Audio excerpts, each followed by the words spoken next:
मैं सोफे पर बैठी खामोशी से टीवी की बजाय अपनी नौकरानी किरण को देख रही थी।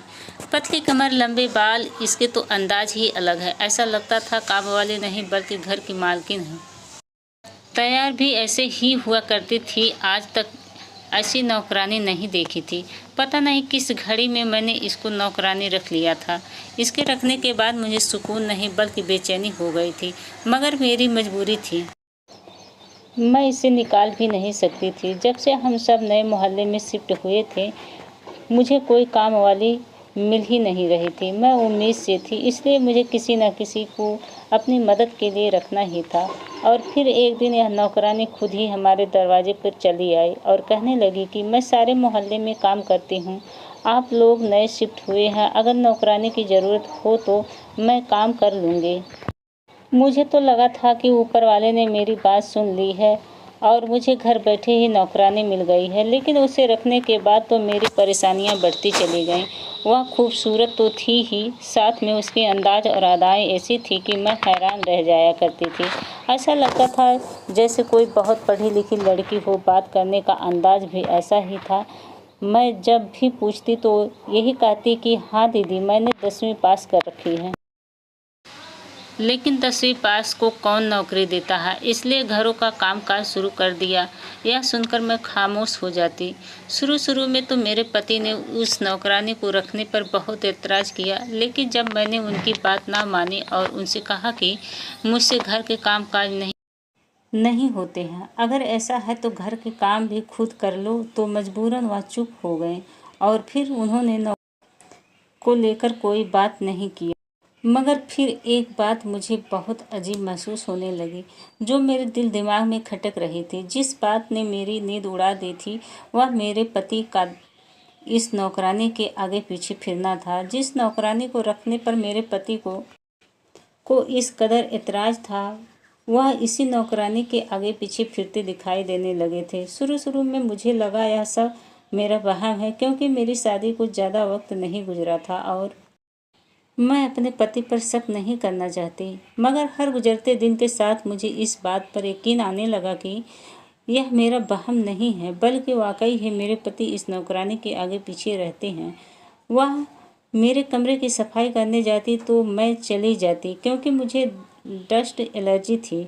लेकिन मेरा पति किसी बहाने से कमरे के कई चक्कर काट लिया करता है। समझ नहीं आता कि इस नौकरानी में ऐसी भी कौन सी कोशिश है जो मेरा पति इसके पीछे खींचा ही चला जाता है।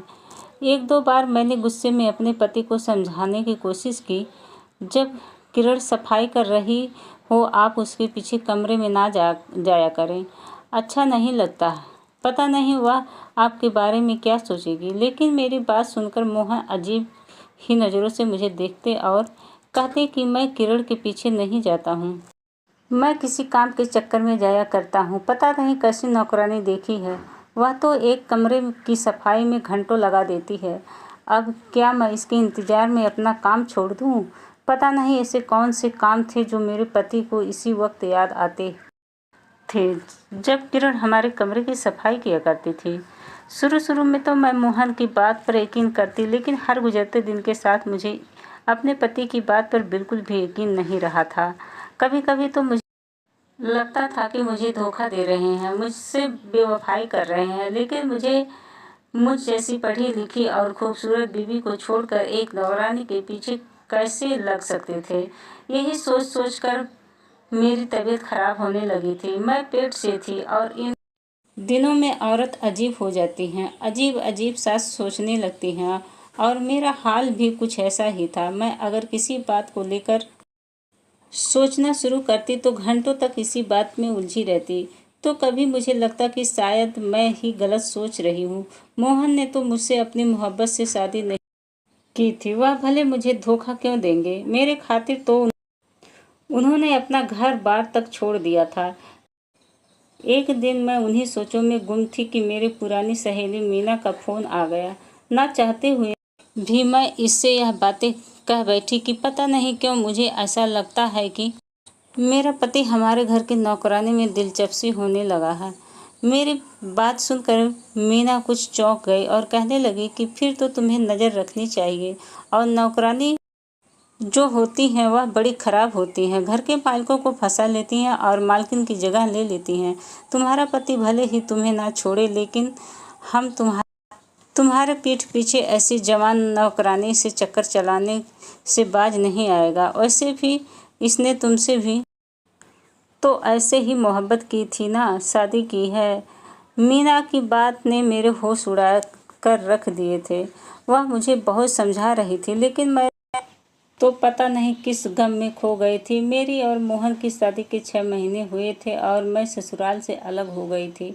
दरअसल मैं और मोहन एक ही कॉल सेंटर में नौकरी करते थे और वहीं हम दोनों मोहब्बत के बंधन में बंध गए थे।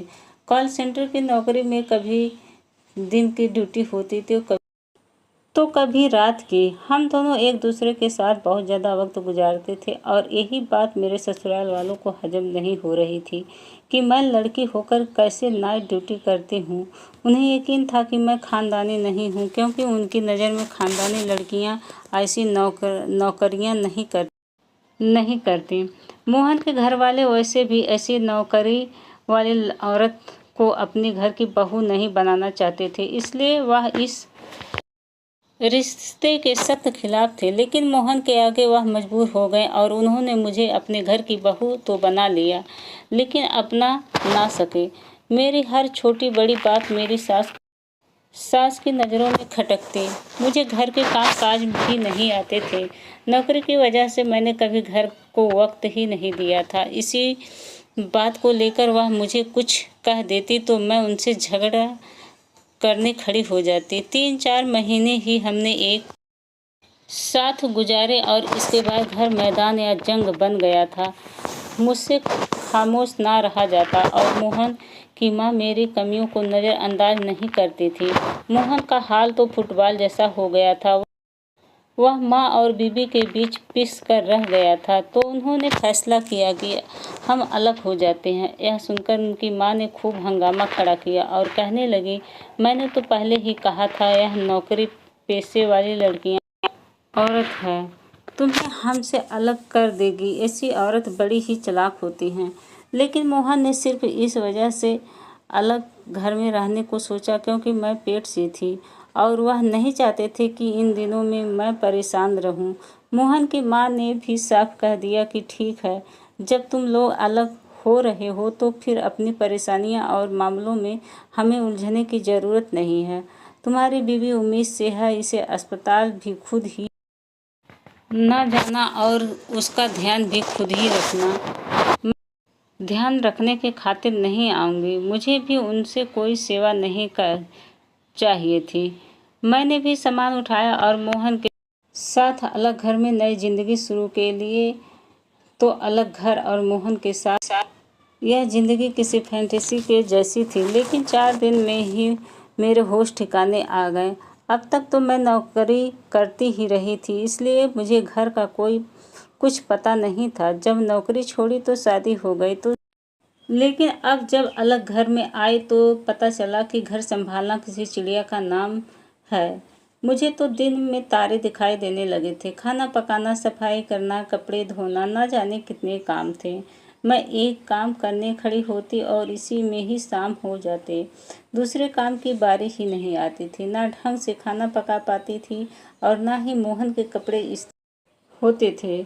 2-4 हफ्ता 1 महीना चला और इसके बाद मोहन की बस हो गए। वह कहने लगा, रीना, कब तक हम ऐसे ही ज़िंदगी गुजारेंगे? कुछ तो अपने आप को ठीक करो। मैं जानता हूँ तुम पेट से हो, लेकिन इसका यह मतलब तो नहीं कि सारा घर की ही तरबितर हो जाए। ना ही मुझे वक्त पे खाना मिलता है और ना ही इस्त्री किए हुए कपड़े। बताओ मैं नौकरी पर किस तरह जाऊँ? मैं सुबह का गया शाम को हारा लौटता हूँ तो घर की हालत देखकर मेरी जान जलने लगती है। मोहन धीरे धीरे मुझसे परेशान हो रहा था। मोहब्बत अपनी जगह, लेकिन एक मर्द को औरत तो वही अच्छी लगती है जिसे घर चलाना और उसके तौर तरीके आते हों और मैं फ़िलहाल उन तौर तरीके से अनजान थी। अब हमको भी समझ आने लगा था कि क्यों उनकी माँ मुझसे नाराज़ थी। मोहन अक्सर बातों बातों में कहते, रीना, यह घर गृहस्थी संभालना तुम्हारे बस की बात नहीं है, हम वापस चलते हैं। ना ही तुम अपना ख्याल रख सकती हो और ना ही घर का। मैं किसी सूरत से जॉइंट फैमिली में वापस नहीं लौटना चाहती थी, इसलिए मैंने जल्द से जल्द मसले का हल ढूंढा और इस नौकरानी को रख लिया, जो मेरे घर के दरवाजे पर खुद ही काम मांगने आई थी। मैंने घर के तकरीबन सारे ही काम किरण को दे डाले थे। वह सुबह आती, खाना पकाती, साथ ही सफाई भी निपटा देती, हफ्ते में एक बार मेरे सारे कपड़े भी धो देती थी और इस तरह अच्छे खासे काम निपट जाया करते थे। लेकिन पता नहीं क्यों मोहन को इससे कुछ मसला था। वह मुझे साफ साफ कहने लगा कि घर के काम के लिए तुमने एक अनजान लड़की को रख लिया है, पता नहीं कौन है, कैसी है, बेहतर था कि तुम खुद ही घर गृहस्थी सीखती। मोहन की इस बात में चिढ़ गई और मोहन से कहा कि इसलिए मुझसे शादी की थी ताकि नौकरानी बनाकर रख दो। अब तो तुम्हें सारे काम मिल रहे हैं तो फिर क्या तकलीफ है। यकीनन तुम्हारी माँ ने ही तुम्हें कोई पट्टी पढ़ाई जो तुम मेरे सुकून के पीछे ही पड़ गए हो। मेरी बात पर वह खामोश हो गए, लेकिन कुछ ही दिनों में काया ऐसी पलटी कि वह किरण के पीछे आगे पीछे भंवरे की तरह मडराने लगे और मेरे लिए जिंदगी एक तंग दायरे में कैद हो गई।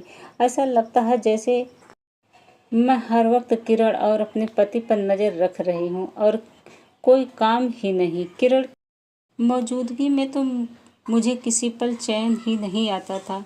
अगर उसे निकाल देती तो मुझसे घर का काम काज ना होते। और फिर मैंने मीना की बात पर गौर किया और एक दिन किरण से कह दिया कि वह मेरे पति की नाइट ड्यूटी के दिन शुरू हो गए हैं। वह सारा दिन घर पर रहते हैं। बेहतर यह है कि तुम उनकी गैर मौजूदगी में रात के वक्त आकर सुकून से सारा काम कर लिया करो। वह भी तुम्हें तंग नहीं करेंगे। मुझे लगा था कि किरण किस बात पर इनकार करेगी और कहेगी कि वह आधी रात को काम करने क्यों आएगी, लेकिन इसके जवाब में हैरान रह गए जब उसने खुशी खुशी कहा कि जी दीदी ठीक है, मुझे भी साहब के सामने काम करना अच्छा नहीं लगता। मैं कमरे की सफाई करती हूँ तो वह ना जाने कितने चक्कर काट जाते हैं।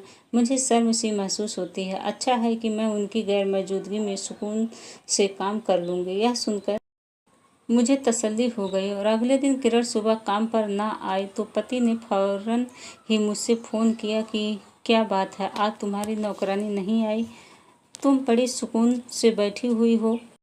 मैंने मुस्कुराकर उनकी तरफ देखा और कहा कि मैंने नौकरानी हटा दी है, मैं सारा दिन आपकी सेवा करूंगी और आज जब आप नौकरी पर जाएंगे तो घर के काम भी निपटा दूंगी। वैसे ही आपको मेरा नौकरानी रखना बर्दाश्त नहीं था और अब मैं भी घर के काम काज करने के काबिल हो चुकी हूँ।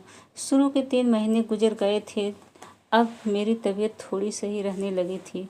मेरे लिए घर संभालना अब ज़्यादा मुश्किल नहीं है। मैंने असल बात हजम कर ली और खुद मोहन के सामने अच्छी बीवी होने का नाटक रचाया। मैं नहीं चाहती थी कि मोहन को यह बात पता चले कि मैंने किरण को रात में मैं काम के लिए बुलाया है। मुझे यकीन था कि वह इस बात पर एतराज़ करते या फिर उन्हें लगता कि मैं उन पर शक करने लगी हूँ। मैं हर हाल में अपने रिश्ते को बचाना चाहती थी और घर के सुकून को ख़राब नहीं करना चाहती थी। इसीलिए मैंने मोहन से पूरी बात छुपा ली। अब मोहन रात को 8 बजे अपनी नौकरी के लिए निकलते और इसके बाद किरण अपने घर चली जाती और मुझसे बात भी करती और जल्दी जल्दी काम भी करती। उसके हाथ में बड़ी फुर्ती थी। मैं उसे काम करते देखती तो सोचती कि पता नहीं मैं कब इस तरह से काम के करने के काबिल होंगी। वह मुझसे मेरे ससुराल के बारे में भी सवाल जवाब करती। मैंने भी उसे अपने दुखी दिल की दास्तां सुनाई थी। उसे बताया था कि किस तरह मेरी सास ने मेरा जीना मुश्किल कर रखा था और मैं तंग आकर उनसे अलग हो गई हूँ। वह काम करते करते मेरी बात भी सुनती और मुझसे हमदर्दी का इजहार भी करती। फिर वह खुद ही बताने लगती कि फलाह के घर में फलाह की सास भी बहू पर इसी तरह जुल्म करती है। मुझे तो यह सास नाम की बला पसंद नहीं है। मैं किरण की बात पर हंस दी और कहा कि क्या करें, यह रिश्ते भी जिंदगी के हिस्से ही हैं। अब हम इसे मिटा तो नहीं सकते। नहीं सकते।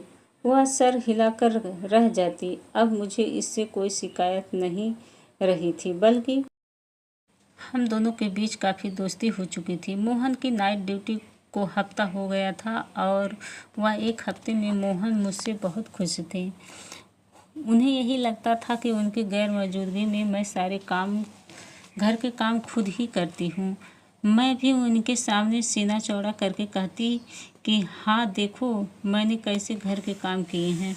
मोहन की 1 महीना नाइट ड्यूटी होती थी और 1 महीने दिन की ड्यूटी होती थी। रात को 8 जाते तो सुबह के 9 बजे वापस लौट कर आते। मैं किरण को इतनी रात में वापस अपने घर नहीं जाने देती थी, बल्कि इसे सुबह सवेरे तक रोक लेती थी। रात भर मुझसे बातें भी करती और मेरी सेवा भी। मेरे पाँव में बहुत दर्द रहने लगा था। वह मेरे पाँव दबाती, मुझे बादाम वाला दूध पिलाती, बच्चे की सेहत से लेकर तरह तरह के नुस्खे बताती। मैं तो हैरान ही रह जाती कि इतनी जवान लड़की को यह बातें कैसे मालूम है। लेकिन वह कहती कि दीदी मैं इतने वक्त से लोगों के घरों में काम कर रही हूँ, मुझे अच्छी तरह मालूम है कि प्रेग्नेंट औरत और बच्चे की सेहत के लिए क्या करना चाहिए। मुझे बड़ी खुशी हुई कि वह इतनी जिम्मेदार है और मेरा ख्याल भी बहुत करती है। जब से किरण मेरे साथ रात को रहने लगी थी, मुझे रात की नींद भी आने लगी थी। पहले तो मैं सारा वक्त मोहन के इंतज़ार में ही जागते जागते गुजार देती थी। ऐसे ही एक रात को वो घर के काम काज कर रही थी, साथ में उसने मुझे बादाम वाला दूध भी पीने के लिए बना दिया था। मैं वह पीकर बिस्तर पर लेटी तो मुझे फौरन ही नींद आ गई। आधी रात को मुझे नींद में ऐसे लगा जैसे मेरी सांस बंद हो रही है। जब से मैं प्रेग्नेंट हुई थी मुझे सांस लेने में काफ़ी मुश्किल होती थी, क्योंकि गर्मी के दिन थे और इन दिनों में गर्मी का वक्त बहुत मुश्किल से गुजरता है। मुझे भी सांस लेने में बहुत दिक्कत हो रही थी और अब भी नींद में ऐसे ही लग रहा था जैसे मेरा सांस रुक रहा हो, बल्कि मेरे मुंह पर तकिया रखा हुआ था। जैसे ही मुझे एहसास हुआ कि कोई मेरे ऊपर दबाव डाल रहा था, मैंने मचलना शुरू कर दिया। मैं बुरी तरह हाथ पांव चला रही थी, लेकिन मेरे लिए खुद को बचा पाना बड़ा मुश्किल था। मेरा दिमाग बंद होने लगा था और फिर अचानक ही मुझे यह सोचकर हिम्मत आई कि मैं अकेली नहीं हूँ, बल्कि मेरे पेट में मेरे पति का बच्चा भी है, और अगर मैंने इस वक्त अपने हाथ पाँव ना चलाऊँ तो हम दोनों ही जिंदगी खो देंगे। मैंने बहुत मुश्किल से अपने ऊपर मौजूद को धक्का दिया और किरण को आवाज़ देने लगी। कमरे में अंधेरा था। मुझे कुछ समझ नहीं आ रहा था कि कौन मेरे कमरे में आया और किसने मेरे साथ यह घटिया हरकत की। घर के अंदर बहुत बहुत सारे कदमों की छाप उभर आई। ऐसा लग रहा था कि एक से ज़्यादा लोग मौजूद हैं। मैं घबरा गई थी। मैंने अंधेरे का सहारा लिया और तेज़ी से बिस्तर से उठ गई और बाथरूम में जाकर खुद को बंद कर लिया। जो शख्स कमरे में मौजूद था शायद उसे मेरे कमरे के बारे में ज़्यादा अंदाज़ा नहीं था, इसलिए वह अंधेरे में ना ही मुझे देख पाया और ना ही मैंने। खामोशी से खुद को बाथरूम में बंद किया और एक बात मेरे हक में बहुत अच्छी हुई थी कि बाथरूम आने तक मैंने तकिए के नीचे रखा अपना मोबाइल मुट्ठी में दबा लिया था। अब मेरे पास यही जरिया था जिससे मैं खुद को बचा सकती थी। मैंने जल्दी से अपने पति को फ़ोन मिलाया और उन्हें बताया कि घर में चोर घुस आए हैं, क्योंकि मुझे यही लगा था कि कोई रात के अंधेरे में मेरे घर में चोरी की नीयत से आया है। यह सुनकर मोहन परेशान हो गया और उन्होंने गुस्से में मुझे कहा कि मैं बाथरूम का दरवाज़ा ना खोलूं, और उन्होंने पुलिस को भी फ़ोन कर दिया था। मुझे अपने पति का इंतज़ार था। घर की सारी लाइटें खुल चुकी थी। घर में जो लोग मौजूद थे वह मुझे तलाश कर रहे थे और उन्हें पता चल गया था कि मैं बाथरूम में हूँ, इसलिए वह लोग दरवाज़ा तोड़ने की कोशिश करने लगे। हर गुजरते वक्त के साथ मेरी सांस बंद होने लगी थी। कुछ देर और मुझे इसी तरह बाथरूम में गुजारी तो मैं चकरा कर गिर पड़ी और बेहोश हो गई। इसके बाद मुझे कुछ होश नहीं था। जब होश आया तो मेरे सामने मोहन खड़े थे। मैं अस्पताल के बिस्तर पर मौजूद थी। मुझे होश में आता देखकर वह फौरन मेरे करीब आए, मेरे माथे पर हाथ रखा और पूछने लगे कि मैं ठीक हूँ ना। मैंने बड़ी मुश्किल से उन्हें बताया कि मैं ठीक हूँ। लेकिन यह सब क्या था? घर में चोर कैसे घुसे थे? मोहन ने एक दुख भरी नज़र मुझ पर डाली और कहने लगी, सब तुम्हारे झूठ की वजह से हुआ है। क्यों तुमने मुझसे यह बात नहीं बताई कि तुमने किरण को मेरी गैर मौजूदगी में रात को घर बुलाया है? मुझे तो पहले ही दिन वह लड़की बहुत चालाक और धोखेबाज लगी थी। मैंने तुम्हें समझाने की कोशिश की, लेकिन तुमने मेरी बात ना मानी। मैं चोरी चुपके से उस पर नज़र रखने लगा। जब वह काम करती तो मेरे कमरे का चक्कर लगा लेता, क्योंकि मुझे ऐसा लगता था जैसे वो तुम्हारी अलमारी की तलाशी ले रही हो, हमारे सामान को चेक कर रही हो। लेकिन मैं यह बात बताकर तुम्हें परेशान नहीं करना चाहता था, क्योंकि हो सकता था कि वह मेरा वहम हो। मैं किसी पर बेबुनियाद इल्ज़ाम नहीं लगा सकता था। और फिर जब तुमने मुझे बताया कि तुमने किरण को निकाल दिया और घर के काम खुद करने लगी हो, तो मुझे सुकून हो गया। मगर मुझे अंदाज़ा नहीं था कि तुम झूठ से काम लोगी और मेरे पीछे एक लड़की को सारी रात के लिए घर बुला लोगी। इसने 1 हफ्ते तक तुम्हें दूध में नींद की दवाई दी और तुम्हारे सोने के बाद घर की हर छोटी बड़ी चीज़ को अच्छी तरह मुआयना किया, और यह एक गिरोह के लिए काम करती थी। और फिर जब इसे हर बात की अच्छी तरह अंदाज़ा हो गया तो इसने जान लिया कि तुम्हारे आगे पीछे कोई नहीं है, तुम्हारे ससुराल से भी कोई वास्ता नहीं है। तो इसने मौका देखकर कल रात अपने पूरे गैंग को हमारे घर बुलाया।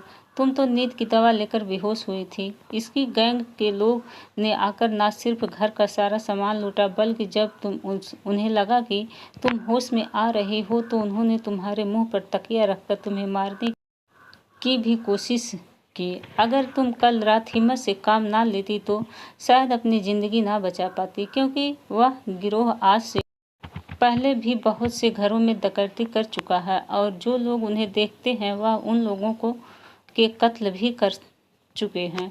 ऊपर वाले ने तुम्हें नई जिंदगी दी है, बल्कि हमारा सारा सामान लुट चुका है, क्योंकि मेरे आने तक का तकरीबन सारा ही गिरोह फरार हो चुका था। बल्कि किरण पकड़ी गई और इसी के बयान से सारा सच पता चला है। मोहन की बात सुनकर मेरे होश उड़ गए थे। मैंने जाने अनजाने अपने और अपने बच्चे की जिंदगी को मुश्किल में डाला था। मैं रोने लगी थी, क्योंकि मैंने गलत इंसान पर भरोसा किया था। मोहन ने मेरे बालों में हाथ फेरा और कहने लगे, देखो रीना, मैं तुम्हारा पति हूँ, तुम्हारा बुरा नहीं चाहता। अगर तुम मेरे घर वालों के साथ मिलजुल कर रहती, मेरी माँ की छोटी मोटी बातों का दिल पर ना लेती, तो आज तुम सुकून से ज़िंदगी गुजार रही होती। बड़े बूढ़ों को रोकने टोकने से ही हम बच्चों की ज़िंदगी गुजारने का सही तरीका आता है। अगर मेरी माँ तुम्हारे गलत कामों पर तुम्हें ना टोकती तो तुम्हें कैसे पता चलता कि तुम गलत हो? अकेले रहना, अलग घर की ज़िंदगी गुजारना तुम्हारा हक है, लेकिन मिलजुल कर रहने के जो फ़ायदे हैं वह अकेले रहने में कभी नहीं मिल पाते। अगर तुम मेरे घर वालों के साथ मिलजुल कर रहती तो किरण जैसी लड़की को कभी इतनी हिम्मत ना होती कि वह हमारे ही घर में घुसकर हमें अपना निशाना बनाती। मैं जानता हूँ कि नौकरी की वजह से तुम्हें घर गृहस्थी नहीं आती, लेकिन एक लड़की की ज़िंदगी घर गृहस्थी से बनती है, चाहे वह नौकरी ही क्यों ना करती हो। लेकिन घर गृहस्थी तो हर औरत की बुनियाद होती है। अगर आज तुम यह सब नहीं सीखोगी तो कल को अपनी बेटी को कैसे सिखाओगी? मोहन की बातों पर मेरी आंखों में आंसू बह रहे थे, क्योंकि वह सच ही कह रहा था। अगर सास ने कभी मुझे टोकने की कोशिश की तो मैंने भी आगे से अजीब अंदाज में उनसे जबान चलाई थी और रिश्ता भी बिगाड़ लिया था। अचानक ही मेरी नज़र अपनी सास पर पड़ी तो पीछे ही खड़ी थी। वह मेरे लिए बहुत ज़्यादा फिक्रमंद थी। जब मोहन पीछे से हटे तो वह आकर मेरे गले लग गई और कहने लगी, तुम भी मेरी बेटी की तरह हो। मैंने आज तक तुम्हें जब भी डांटा अपनी औलाद समझकर ही डांटा। यह ज़रूरी है कि मुझे तुम्हारी नौकरी से एतराज़ था, क्योंकि मुझे यही लगता था कि नौकरी करने वाली लड़कियां बहुत चालाक होती हैं।